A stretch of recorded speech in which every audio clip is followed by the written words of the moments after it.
African രാജ്യമായ ദക്ഷിണ സുഡാനിൽ നിന്നെത്തിയ 52കാരിക്ക് മാരകമായ എബോള രോഗബാധയെന്ന് സംശയം. പനിയെ തുടർന്ന് ഇവരെ കോട്ടയം മെഡിക്കൽ കോളേജ് ആശുപത്രിയിലെ പ്രത്യേക നിരീക്ഷണ മുറിയിലേക്ക് മാറ്റി. ലോകത്തെ ഏറ്റവും ഭീതിപ്പെടുത്തുന്നതും മരണനിരക്ക് കൂടിയതുമായ രോഗങ്ങളിലൊന്നായ എബോളയുടെ നിഴലിൽ കേരളം അകപ്പെട്ടതോടെ കനത്ത ജാഗ്രതയിലാണ് ആരോഗ്യവകുപ്പ്. കഴിഞ്ഞ ദിവസം പാലായിലെ സ്വകാര്യ ആശുപത്രിയിലാണ് പനി ബാധിച്ചവർ ചികിത്സ തേടിയത്. എന്നാൽ ഇവർ എത്തിയത് എബോള പടർന്നു പിടിക്കുന്ന ആഫ്രിക്കൻ പ്രദേശത്തു നിന്നാണെന്ന് മനസ്സിലാക്കിയതോടെ ആരോഗ്യവകുപ്പ് അടിയന്തരമായി ഇടപെടുകയായിരുന്നു. തുടർന്ന് അതീവ സുരക്ഷാ മുൻകരുതലുകളോടെ ഇവരെ മെഡിക്കൽ കോളേജ് ആശുപത്രിയിലേക്ക് മാറ്റി. രോഗിയെ നിരീക്ഷിക്കാൻ പ്രത്യേക വിദഗ്ധ മെഡിക്കൽ സംഘത്തെയും ചുമതലപ്പെടുത്തിയിട്ടുണ്ട്. സാധാരണയായി എബോള രോഗബാധ ഉണ്ടാകുമ്പോൾ പ്രകടമാകുന്ന മറ്റു രൂക്ഷമായ ലക്ഷണങ്ങളൊന്നും നിലവിൽ ഇവർക്കില്ല എന്നത് നേരിയ ആശ്വാസം നൽകുന്നുണ്ട്. ഇവരുടെ പനിയിൽ നേരിയ കുറവുണ്ടെന്നാണ് ആശുപത്രി അധികൃതർ നൽകുന്ന പ്രാഥമിക വിവരം. എങ്കിലും രോഗം സ്ഥിരീകരിക്കുന്നതിനായി ഇവരുടെ രക്തസാമ്പിളുകൾ തിരുവനന്തപുരത്തെ സംസ്ഥാന വൈറോളജി ലാബിലേക്ക് അടിയന്തരമായി അയച്ചിരിക്കുകയാണ്. ഈ പരിശോധനാ ഫലം പുറത്തു വന്നാൽ മാത്രമേ രോഗം എബോള തന്നെയോ എന്ന് ഉറപ്പിക്കാൻ സാധിക്കൂ. തുടർ ചികിത്സാ കാര്യങ്ങൾ തീരുമാനിക്കാൻ പ്രത്യേക മെഡിക്കൽ ബോർഡും രൂപീകരിക്കും.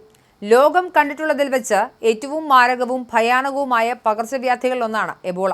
രോഗബാധയേറ്റാൽ മരണം സംഭവിക്കാനുള്ള സാധ്യത 50 മുതൽ 90% വരെയാണ് എന്നത് തന്നെ ഈ രോഗത്തിന്റെ ഭീകരത വ്യക്തമാക്കുന്നു. അതായത് രോഗം ബാധിക്കുന്ന 10-ൽ 9 പേരും മരണത്തിന് കീഴടങ്ങാൻ സാധ്യതയുണ്ട്. നിലവിൽ ഈ രോഗത്തിന് കൃത്യമായ പ്രതിരോധ മരുന്നുകളോ ഫലപ്രദമായ ചികിത്സയോ കണ്ടെത്തിയിട്ടില്ല. ശരീരത്തിലെ ആന്തരിക അവയവങ്ങളെയും രക്തക്കുഴലുകളെയും പൂർണ്ണമായും തകർക്കുന്നതാണ് ഈ രോഗത്തിന്റെ രീതി. കടുത്ത പനി, പേശിവേദന, തലവേദന, തൊണ്ടവേദന എന്നിവയോടെയാണ് രോഗം ആരംഭിക്കുന്നത്.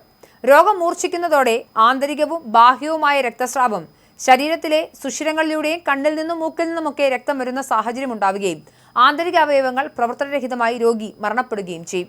രോഗബാധിതരുടെ രക്തം, വിയർപ്പ്, ഉമിനീര് തുടങ്ങിയ ശരീരദ്രവങ്ങളിലൂടെയാണ് ഇത് മറ്റുള്ളവരിലേക്ക് പകരുന്നത്. രോഗം ബാധിച്ച മരിച്ചവരുടെ മൃതദേഹങ്ങളിൽ നിന്ന് പോലും ഈ വൈറസ് അതിവേഗം പടരും. അതുകൊണ്ട് തന്നെ അതിതീവ്രമായ പ്രതിരോധ നടപടികളാണ് കോട്ടയത്ത് ആരോഗ്യവകുപ്പ് സ്വീകരിക്കുന്നത്. തിരുവനന്തപുരത്ത് നിന്നുള്ള പരിശോധനാ ഫലത്തിനായി അതീവ ആശങ്കയോടെയാണ് സംസ്ഥാനം കാത്തിരിക്കുന്നത്.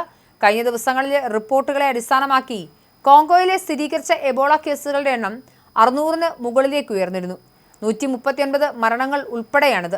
വ്യാഴാഴ്ച മാത്രം 17 കേസുകളാണ് പുതിയതായി സ്ഥിരീകരിച്ചത്. 5 മരണങ്ങളും റിപ്പോർട്ട് ചെയ്തു. കിഴക്കൻ പ്രവിശ്യകളായ ഇറ്റൂരി, നോർത്ത് കിവു, സൗത്ത് കിവു എന്നിവിടങ്ങളിൽ രോഗവ്യാപനമുള്ളതായി അധികൃതർ വ്യക്തമാക്കുന്നുണ്ട്. രോഗികളെന്ന് സംശയിക്കുന്ന 168 കേസുകളും 64 മരണങ്ങളും റിപ്പോർട്ട് ചെയ്തിട്ടുണ്ട്. പ്രതിരോധ പ്രവർത്തനങ്ങളിലെ വെല്ലുവിളികളാണ് രോഗവ്യാപനം തടയുന്നതിലെ പ്രധാന കാരണമായി കണക്കാക്കുന്നത്.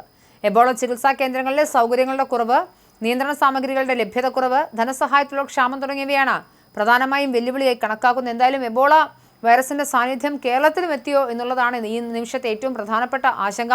എന്തായാലും തിരുവനന്തപുരം വൈറോളജിയിൽ നിന്നുള്ള സ്ഥിരീകരണം വരേണ്ടതുണ്ട്. കോട്ടയത്ത് രോഗി ചികിത്സയിൽ തുടരുകയാണ്.